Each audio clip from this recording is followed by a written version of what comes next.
Olá pessoal, hoje nós vamos falar um pouquinho sobre neurotoxina botulínica. Para dar início à nossa conversa, primeiramente a gente precisa contextualizar o que é a toxina botulínica. A toxina botulínica ela é uma proteína produzida pela bactéria Clostridium botulinum e a ação dela é bloquear o neurotransmissor acetilcolina, fazendo com que o músculo que recebeu essa aplicação fique ali temporariamente paralisado. Ela é amplamente utilizada em tratamentos estéticos e terapêuticos. A toxina botulínica, usada nos procedimentos estéticos, é utilizada nas chamadas rugas dinâmicas, que são as rugas que se acentuam de acordo com a contração muscular da pele. Ela é utilizada nas regiões como a testa, glabela e os pés de galinha. E ela promove o relaxamento muscular temporário que dura de 3 a 6 meses. E agora nós vamos falar sobre uma inovação promissora tanto no campo da biotecnologia quanto da estética, que são as próteses. Elas são moléculas que são projetadas para eliminar seletivamente proteínas indesejadas nas nossas células. Elas fazem isso agindo como um recrutador. De um lado, elas se ligam à proteína que precisa ser degradada, que é a porção ativa da toxina botulínica, e de outro, recrutam um maquinário de reciclagem natural das células. Essa união força com que a proteína seja degradada.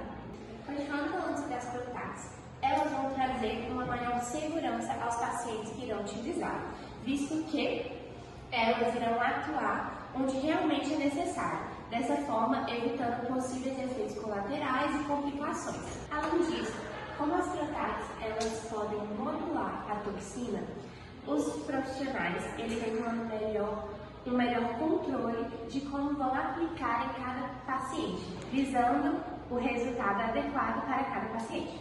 Por fim, elas são uma inovação no ramo da estética, visto que elas trazem mais segurança para os pacientes e também para os profissionais, modulando a forma adequada para cada pessoa. Eu vou falar um pouco sobre o processo de formação de rugas. As rugas dinâmicas são formadas pelo movimento repetitivo dos músculos faciais.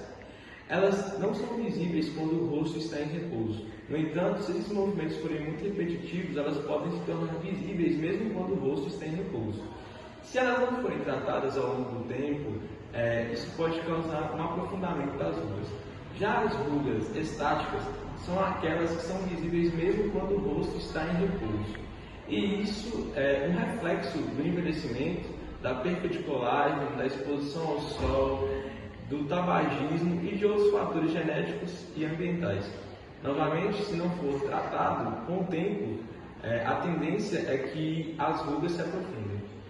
As contraindicações estão diretamente relacionadas à segurança e aos impactos dessa substância no organismo, principalmente em mulheres grávidas ou no período pós-gestacional, pacientes com doenças neurodegenerativas ou que fazem uso constante de medicamentos. Por isso, é fundamental informar o profissional de saúde as condições médicas, históricos de alergias e os antibióticos que estão sendo utilizados antes de fazer o uso da toxina botulínica. Agora, para finalizar, vamos falar sobre as aplicações que envolvem aqui das aplicações da região glandular, que são entre meio as linhas das sobrancelhas. Tem também a aplicação do músculo frontal, que são no horizontal da testa. E também tem as linhas periorbitais, que são as rugas no olho, ao redor do olho, que chamam de pé de galinha.